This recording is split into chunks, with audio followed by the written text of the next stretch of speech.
I was on vacation in the state of Montana when I first heard the news about Robert Downey Jr. coming back to the MCU as Dr. Doom.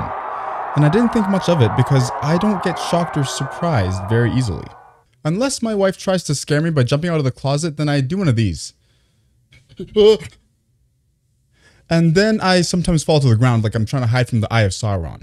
But anyways, once I started to think about it some more, I started to realize that Robert Downey Jr. can only work as Dr. Doom in this specific timeline. The one that I'm going to tell you right now. There's really no need to subscribe right now because I'm going to be earning your likes and subscribes by the end of this video.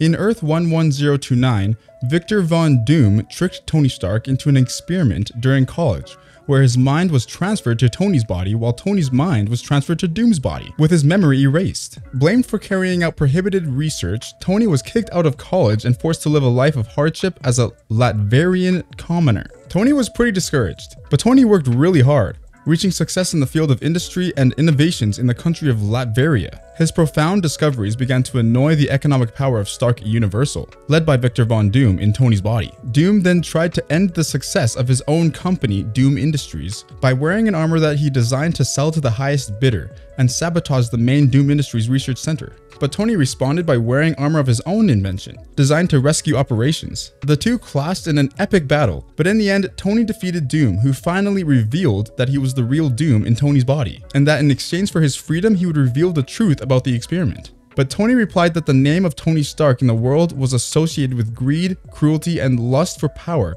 and that he was now forever Victor Von Doom, an honorable man. I believe that this is the route that the MCU should be going for, because why make up another story when the comics are right there? I just never got why they keep sabotaging themselves by not utilizing the comics more than they do. Deadpool is the most comic-based character now, and that never would have happened without Ryan Reynolds and his passion for the project.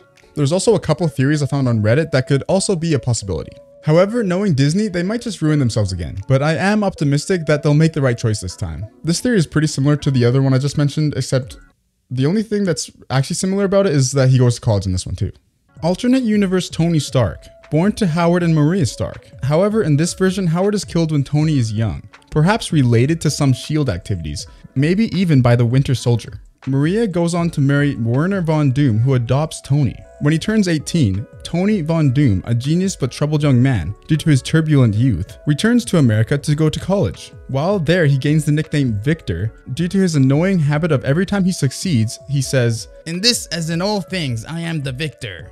That's just what I think he sounds like. While in college, his only rival is fellow intellect Reed Richards. In an attempt to outdo him, Victor experiments with a theoretical energy source known as the arc reactor, and one of his experiments explodes, damaging his face and leaving shrapnel in his heart. He drops out of college and returns to Latveria, where he pursues his passion for armor construction, building himself a highly advanced suit that he must constantly wear, as it keeps him alive because of the damage to his heart. He also uses his intellect to build a hugely successful corporation based in Latveria, and with his riches and local fame, gains political power, eventually becoming chancellor, turning that political position into a dictatorial one. For his position as an ultra-wealthy head for a foreign nation, he launches his endgame, revenge against Reed Richards. That theory could be plausible. Let me know in the comments if you think that could happen. This last theory I think is less likely than the other two to happen, but it still has a pretty good story to it. In the Fantastic Four universe, Howard Stark's Disney-esque character is fully realized, complete with flying cars and advanced technology. Despite this, Galactus arrives, and the world is destroyed.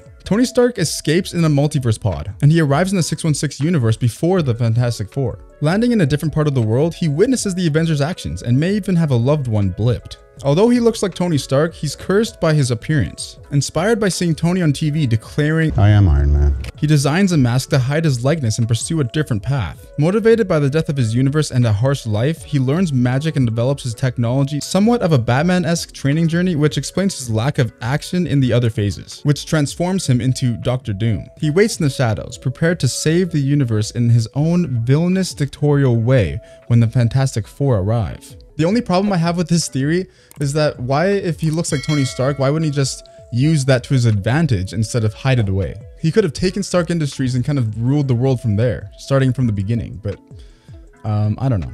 Just a thought. If you have any theories that you think could happen, swap your thoughts in the comments below. I've swapped my thoughts, and I'll see you in the next one.